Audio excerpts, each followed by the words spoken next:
الله السلام عليكم متابعين غرفة نومبو. عند الجمال والترتيب والنزاكة. تجوا يا كنتورين فتشي كلش حلو ناسكم مرتب. هذا الكنتور الأول 4 باب زاوية، الكنتور الثاني يجي 6 باب. شوفون الجمال مالتهم، خشب كويتي اصلا طبعا، بلوك درجة أولى، الغرفة مصبوغة صبغة جديد. وشوفون جمالية الترباية مالتها، مترين بمترين، تاخذ ترباية كامل، تفصال جديد، نظافة الدوشمة 1 على 1. باع الترتيب مالته، باع الديكور. هذا الكومود الأول. الكومود الثاني نفس الديزاين، نفس الترتيب، نفس النزاكة. ميزة مرايته فتشي كلش حلو. باعون الديكور مالته. طبعا دواخل الغرفة كلها تجي خشب.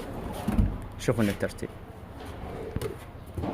من هنا دوشمة، هاي دوشمة، وشوفون نوعية الخشب كلها خشب. الغرفة كلها على هذا النظافة وهاي الترتيب وهاي النزاكة. شوفون دواخل الكنتور. من هنا تجي رفوف تصفيط، قاصات إضافية تجي وياها. وهاي من هنا تجي تعليق مال الملابس، وهاي من هنا تجي تعليق مال الملابس. والكنتور الثاني اللي هو 6 باب، يجي قياسه 3 متر، يداته كاملات ما بيهن اي نقص ان شاء الله، توصي جميع المحافظات. هاي من هنا تعليق مال الملابس برا، وهاي من هنا تجي رفوف تصفيط بقاصة اضافية دبل، وهاي من هنا تجي تعليق مال الملابس. كل الغرفة دواخلها خشب. حياكم الله واهلا وسهلا، توصي جميع محافظات العراق، واحنا بالخدمة وتدللون.